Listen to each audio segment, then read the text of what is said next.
I used to think fighting types were the best Pokemon in the game since they have the best designs, but now that I play Nuzlockes, they only seem average to me. That's why today, I'll be doing a hardcore Nuzlocke of Black 2 in challenge mode using only fighting types. The rules are simple. I can only catch the first fighting type Pokemon in each area. If a Pokemon faints, it's considered dead and must be boxed permanently. No items in battle.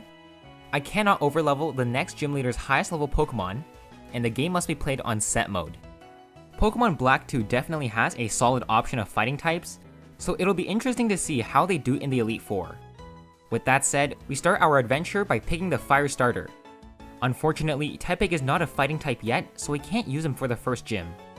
However, we do get our hands on a Riolu, who we can evolve into Lucario before the first gym. Sadly, we have a minus speed nature, which is not something you want to see on a Lucario, but at least a plus defense will come in handy.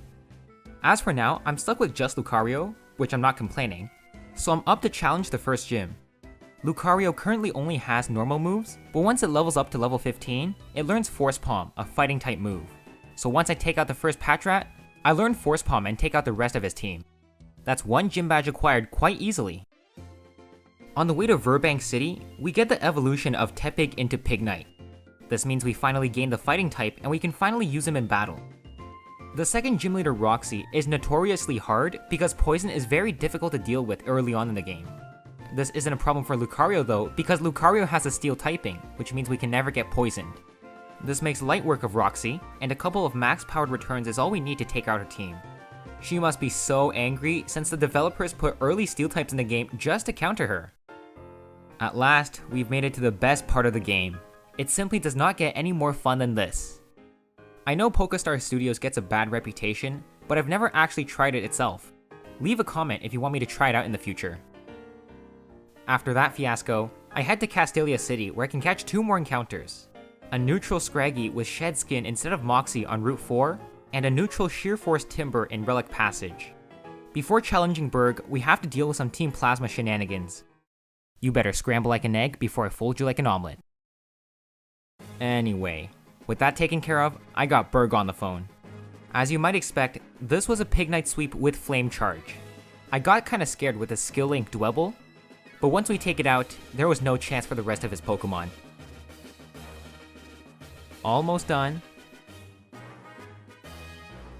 There we go. Flame Charge is able to take out all of his Pokemon. Down goes Dwebble, then the Carablast, then Leavanny, and finally the Shelmet. This finishes Berg, earning us our 3rd badge.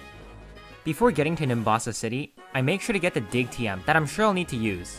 And here's something that I bet most of you actually forgot. Join Avenue in Black White 2. What are you even supposed to do here? Like, what is this used for? Anyway, now that we're in Nimbasa City, we can get one more encounter. In the hidden grottos of Lostlorn Forest, there is a 0.25% chance of finding a Heracross.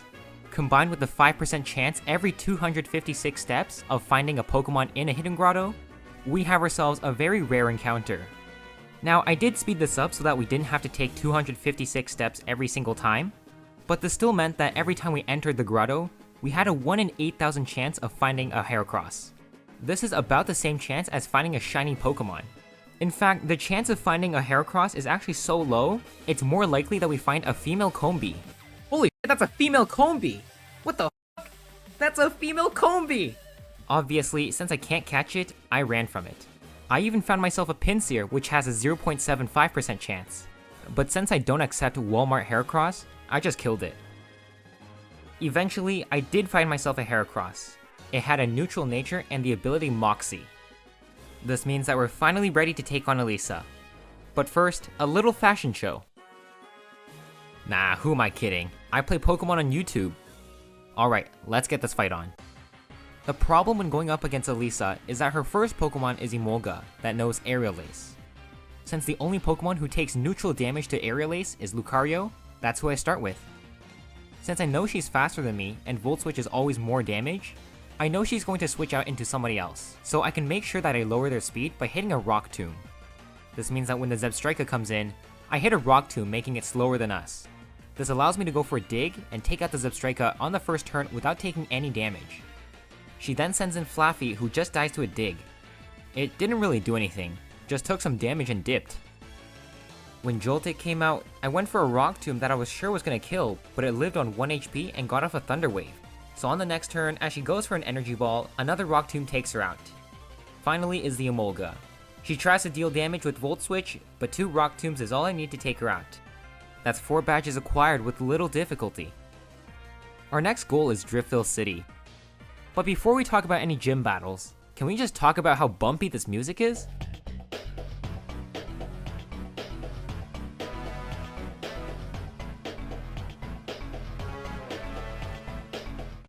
But to be fair, I do like the sound of winning even more, so I start the battle against Clay with Heracross. On the first turn, he goes for a Sandstorm as I go for a Brick Break to take him out. This gives me the Moxie boost, which is enough power to take out the next Pokemon on his team. When he sends in Onix, I use Dig to avoid his attack. He ends up going for a Rock Polish though, which is absolutely fine because the next turn, he'll be faster than me and miss a Rock Slide. I come up with Dig and lower him to 1 HP due to Sturdy. On the next turn, Onix knows that he's gonna go down, so he takes one for the team and goes for Explosion, sacrificing his own life to deal damage. Unfortunately, Onix using Explosion does not give us the Moxie boost, but we still have enough attack to take out the Sandslash with a close combat.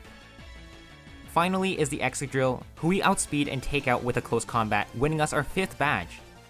We're doing pretty well so far.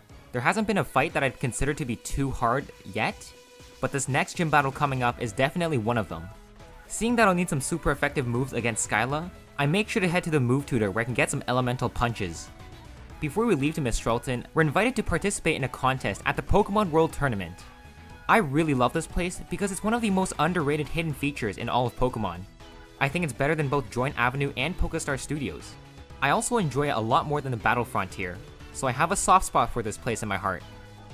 Oh yeah, I also get the Rock Slide TM in Mistralton Cave, just so that I have some extra coverage for Skyla. Making it through Route 6 and Chargestone Cave, I finally arrive at Mistralton City. The task now in front of me is both simple yet difficult. I know exactly what I need to do, but am I good enough to pull it off? A lot of you guys in the comments ask me how do I improve at Nuzlocks, and for starters, you gotta do your research. You gotta know exactly what your opponent has and how you're gonna defeat them. If you just go in blindly without a plan, you're almost guaranteed to have something go wrong. While this may seem tedious, this is necessary work that goes into Nuzlocke behind the scenes.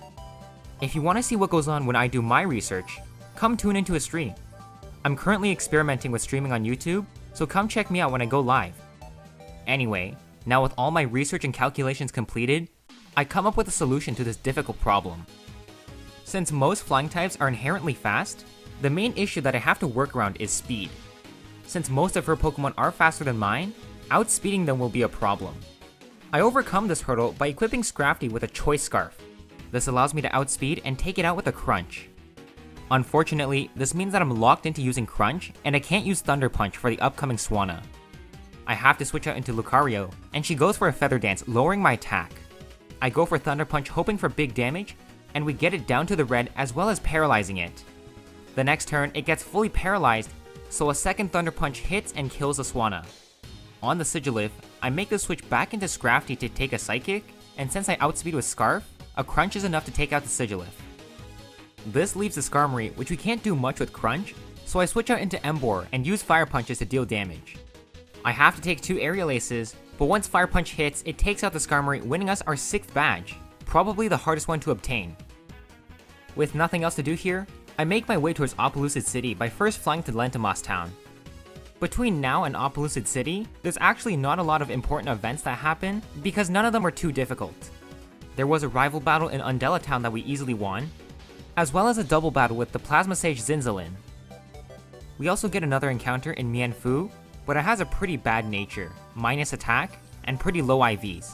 That's pretty much all that happened, so we're on to challenge the Opelucid Gym. While I was fighting through the gym trainers, something really bad happened. I was fighting this trainer who had an Axew, Fracture, and a Druddigon. Ice Punch was strong enough to take out the Axew and Fracture, and I expected it to take out the Druddigon, but it survived on low health and used a boosted Revenge to take out Lucario. This was really bad, because I actually planned to use Lucario as my only special attacker. The entire problem with the fighting type is that they're way too physically invested. Very few fighting types are special attackers, and Lucario was one of the few. So losing him meant that we lost a lot of coverage against physically bulky Pokemon. But regardless, we have to move past that death and continue the challenge and fight Drayden. Drayden has a pretty good roster of dragon types, so it's lucky for us that a lot of our Pokemon can learn Ice Punch. He starts with his Druddigon, so I start with Gurder, who's equipped with Life Orb, Sheer Force. Life Orb boosts the damage of Ice Punch to 1.3 times its damage, but at the cost of some HP. Sheer Force removes the drawback of HP loss and giving me a 1.5 damage boost at the cost of never freezing the opponent. This nearly doubles the power of Ice Punch, allowing me to one-shot the Druddigon. However, we are slower than Altaria, so I switch in Scarf Scrafty to use the Ice Punch and take out the Altaria. Flygon comes in, and he meets the same fate as Altaria, dying to an Ice Punch. This just leaves the Haxorus, who goes for a Dragon Dance first turn. I use Eternity's Dancing to switch in Gurder for free, as we do take a critical Outrage. Haxorus goes for Greedy and uses a second Dragon Dance. This gives me the free shot into Ice Punch and take out the Haxorus, winning us our 7th gym badge. Now is when the story starts picking up the pace. Team Plasma decides to make Freezies out of the city, so I decide to pay them a visit. But first, we need the 8th gym badge. Marlin was a pretty easy Moxie sweep by Heracross. Wailord is pretty bulky, so fighting gym close combat takes it out. This gives us the +1 that we need to sweep. Mantine goes down to a Rock Slide, Caracosta goes down to 2 Brick Breaks, and Jellicent goes down to a Night Slash, winning us an easy 8th badge. Alright, now we're ready to face Team Plasma. We confront Zinzalin once, trying to get him to release Kyurem, but he doesn't and instead flies off. Once we catch him again in the giant chasm, we beat him again and meet up with the real mastermind. Now thankfully, this time we have a good team to go up against Colress. We have fighting types to go up against his steel types, and we have Scrafty to take care of his psychic types. I start Gurder out against his Magneton and use Fire Punch to lower his health. He goes for a Thunder Wave to paralyze me, and I get fully paralyzed next turn, so he gets a free heal off. He gets a critical Volt Switch out into Magnezone, as I use another Fire Punch to bring him down to 1 HP. Knowing that he's not going to go for a Thunder Wave, I switch into Min Xiao and use Drain Punch to kill the Magnezone. This baits in his Beheeyem, who's going for a Psychic, so I U-turn into the Beheeyem, dealing big damage, and I switch into Scrafty to take the Psychic. Crunch then takes out the Beheeyem. Kling Klang comes out, who goes for a Shift Gear first turn, but thankfully, Scrafty has enough attack to take it out with a Brick Break. On the Metang, we hit a Fire Punch that barely doesn't kill it and leaves it with 1 HP left. It goes for Agility, making it faster, so that next turn it hits a Meteor Mash but doesn't deal big damage. A Fire Punch from us then takes it out, causing him to send his last Pokemon Magneton. Brick Break leaves him with 1 HP as he goes for a Thunder Wave, and my next Brick Break takes him out. This gets us the win over Colress. After confronting the Shadow Triad about a stolen Purloin, I go to the Giant Chasm to confront Ghetsis. He almost kills me, but then we challenge him to a battle. It isn't the Kyurem Black fight that's too difficult. He just dies to 2 Brick Breaks, but it's the Ghetsis fight right after that's difficult. He starts with Cofagrigus, so I start Scrafty. Choice Band Crunch gives me enough attack to take out the Cofagrigus in one shot. He then sends out Seismitoad, who wants to go for a Drain Punch. I switch into Heracross to take the Drain Punch, then use Close Combat to take out the Seismitoad. He sends out Electros, who goes down to a Close Combat. His Hydreigon as well also goes down to a Close Combat. And then he sends out Toxicroak. Toxicroak as well goes down to a Close Combat. And lastly, he sends out Drapion, who of course goes down to a Close Combat. This defeats Ghetsis in a pretty easy Moxie sweep.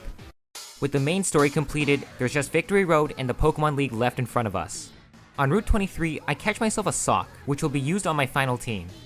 He has a Naughty Nature, which is plus attack and minus special defense. This is good because it means he has big damage output, but he won't be able to take a special attack. I also find myself a Throw on Victory Road. He's going to be replacing Gurder on this team. With everything prepared, there's one last rival fight, and then we're at the Elite Four.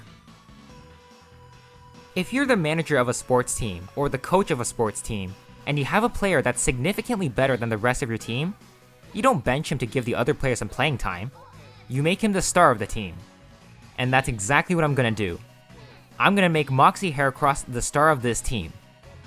We inherently have a pretty bad matchup against the Elite Four, since we only hit super effective against Dark, Psychic is super effective against us, and we can't hit Ghost types. So let's see how it goes. The first Elite Four member is Shauntal with Ghost types. She starts with Cofagrigus, so I start with Scrafty. Night Slash on Heracross isn't actually strong enough to kill the Cofagrigus, so I need Crunch from Scrafty to deal some damage. Crunch brings her all the way down to the red health, so she's actually gonna heal again, which means I have to stay in with Scrafty and crunch on the next turn as well.